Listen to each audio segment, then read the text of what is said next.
जय जगन्नाथ दर्शक बंधु मैंने आपने केमती अच्छा आपन को बहुत बहुत शुभेच्छा और शुभकामना। आज मो वीडियो को देखो ये गोटे लता पत्र आउ मारा गोटे सब्जी बनईबी जहाँ देहपाई पेट आंठुगंटा थंडा काश बहुत भल मेडिसिन। आपको आमर ओडिशा रे माने ओडिया रे कहती पसारुणी पत्र लता परी माड़े आउ हिंदी रे माने जेहेतु बाहर अच्छी हिंदी रे ये जन को पचारि या कौन कहते सी कहले कौन गंध गांधारी पत्ता कहते जना नहीं गंध गांधारी पत्ता कहले तांके हिंदी रे आउ ओडिया रे या कहते पसारुणी पत्र। ये थंडा पाई बहुत भल मेडिसिन। आर रेसिपी बनाऊँगी देखंतु मु पत्र गुड़ा ए साइड कर नौची आपण मैंने एमती साइड कर लतारे कौन लता सब्जी हम ना ना लतारू बाहर कर देखंतु एपरी मुझे बाहर कर सब बाहर करने बाहर कलापर आपको आम कौन करिया भल से धोई नेबा आ धोईकी नेला परे आपको कौन करिया ताको साइड करके मसला रिसीव करिया। मसला पाई देखंतु मु एबे कौन कहली माने अदा अदा को सॉरी ये आमर रसुण पाखुड़ा नहीं आप दी पाखुड़ा नहीं पारे रसुण टी बेसी देथिबे जेतु ठंडा पाई भल तो रसुण नहीं पाखुड़े आउ लंका भी बेसी टिके देइछि कंचा लंका आपन सुखा लंका भी नहीं पारिबे किंतु कंचा लंकाटा भल पेट गैस करे नहीं आ मते बहुत पसंद लगे तो मु कंचा लंका नहीं आउ अदा खंडे नहीं टिके रागस टाइप रो बनैबा आउ ठंडा पाई भल लगे तंटी गुड़ा भी भल लागिबो। आउ देखंतु एबे मु नेली जीरा आपन सोरसो नेबे नहीं जीरा नेबे आ धनिया थिले धनिया नेबे देखंतु धनिया नेली आउ एबे जो पत्र आमे धोईथिले पसारुणी पत्र बा जो गांधारी पत्ता ताकू मु दरदरा करके रखी दूसरी जेहेतु गोटा रहा पेस्ट हम नहीं भल से तो मुझे दरदर कली आसान पेस्ट हम आ पानी अल्प अल्प देकी पेस्ट करेंगे एकाथरे बेसी देवे ना।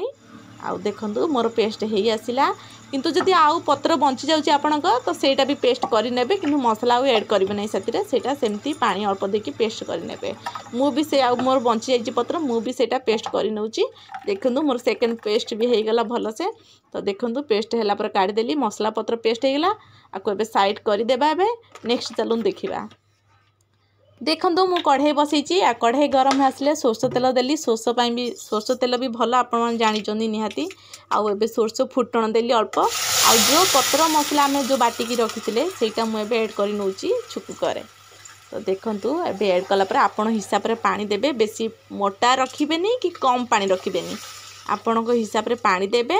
आउ हल्दी गुंड टिके देदेवे जेतु लंका तो बटा होती हल्दी टिके कलर पाई देदे बिना हल्दी रे सब्जी बनइबार नहीं तो देखंतु देला पर ढंक देकी छाड़देली। एबे नेक्स्ट देखंतु मु बैगण नौची बैगण काटी दउची आ सेटा सिंपल रे करबा कथा नहीं कौन सी सब्जी भी कहती बिना सब्जी रे करिया नहीं अल्प हो ता नियम को देबा कथा हलदी गोटे सब्जी गोटे तो मु बैगण नहीं आपण आलू भी नहीं पारिबे जहाँ खाउथिया गोटे सब्जी नेबे। देखंतु मोर फुटी आसलानी जेतोले मोर माने जो पत्रर मसलाटा सेतोले मु बैगण देली आपण बाहर रसुण थिले रसुण भी दे पारी मु रसुण 3टा दे देली रसुण पाखड़ा खाइबा पई भल लागे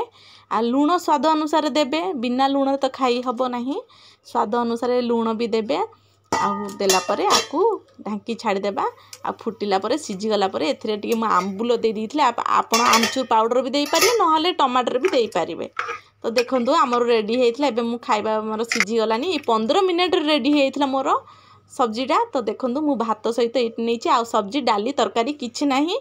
एथिरे आउ कौन सी सब्जी माने तरकारी दरकार नहीं ताकू गरम गरम खाइबे ठंडा नहीं। देखंतु मु गरम गरम पीली आ तंटेटा भल लागिला मते मो तंटे टिके बसी जाइथिला जेहेतु आ भल भी लागिला मते खाइला परे फील हैला आउ ये मो छुआ भी मने खुशी रे खाउचंदी आपण माने करंतु खांतु छुआ मन को दियंतु आ जानि पारि आर फायदा आउ रसुण भी फोपाड़े नहीं से रसुण भी खाइबे आ गरम भात सहित खाइबे गरम गरम पीबे बहुत फायदा आर पेट सफा करे ठंडा भी दूर करे ठंडा काश दूर करे आंठुगंटा व्यथा दूर हुए आपको कंटिन्यू 2-3 दिन खातु और देखिए आर फील करें बहुत भल मेडिसिन आपको आउ करंतु खातु।